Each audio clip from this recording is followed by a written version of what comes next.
আজকে জুলাইয়ের প্রোডাক্ট আমরা। জুলাই নাই, আমরাও নাই। জুলাই আছে, আমরা আছি। জুলাই আছে, সরকার আছে। জুলাই আছে, বিরোধী দল আছে। জুলাই নাই, কিছুই নাই। গণভোটের গণরায়ের মাধ্যমে জুলাইয়ের আকাঙ্ক্ষা ইনশাল্লাহ বাস্তবায়ন হবে।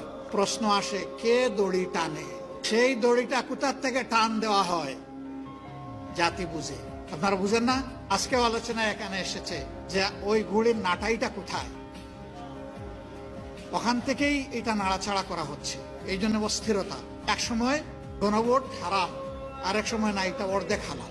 এক সময় একই অর্ডারের গুস্ত হালাল, কিন্তু শুরুয়াটা জুলটা তার হারাম। আমরা এটা পার্লামেন্টও বলেছি।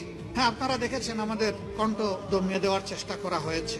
আমরাও সমানতালে চালিয়েছি। আলহামদুলিল্লাহ, সুযোগ পাই না পাই আমরা কণ্ঠ বন্ধ করিনি, কারণ জনগণ আমাদেরকে তো তাদের অধিকারের পক্ষে কথা বলতে সেখানে পাঠিয়েছে।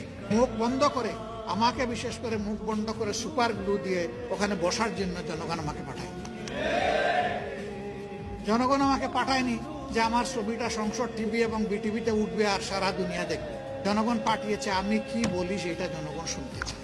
আমার সহকর্মীরা, সহযোদ্ধারা, বিরোধী দলের এমপিরা জনগণের অধিকারের পক্ষে কি করে সেটা জনগণ দেখতে চায়।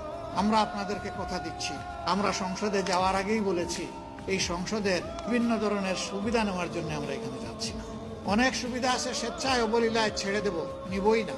যেটা না নিয়ে পারবো না সেইটা নেব, বাধ্য হবো যেটাতে। অবৈধ কোনো দিকে আমাদের চোখ এবং হাত যাবে না। আমরা এখনো আলহামদুলিল্লাহ এটার উপরে আছি। কিন্তু এই 24-এর গণবিপ্লব, গণ অভ্যুত্থান যেটাই বলেন, এখানে শুধু শিক্ষিত ছাত্ররা আর আমাদের মতো রাজনীতিবিদরা এই আন্দোলন করে নাই, জীবন দেয় নাই। আপনাদের দুয়ে মাহবুদের মেহেরবানি 1400-র মধ্যে মিনিমাম 1200 শহীদের বাড়িতে আমার ব্যক্তিগতভাবে যাওয়ার সুযোগ হয়েছে। আমি সজ্ঞানে সাক্ষ্য দিচ্ছি, এবং আমাদের আরো ভলিউমের এই শহীদদের স্মৃতিচারণ বই হয়তো অনেকের কাছে আছে, হয়তো নাই। আমাদের ওয়েবসাইটে সব কিছু আছে, মৌলিক 3টা ভাষাই আছে। যারা চাইবেন তারা সেখানে যেতে পারেন। যারা দুনিয়া থেকে বিদায় নিয়েছে শহীদ হয়ে, তাদের 62 ভাগ শ্রমিক। তারা কি কোটার বৈষম্যের বিরুদ্ধে নেমেছিল? কোটার বৈষম্যের বিরুদ্ধে নেমেছিল আমাদের যুব সমাজ, ছাত্র সমাজ।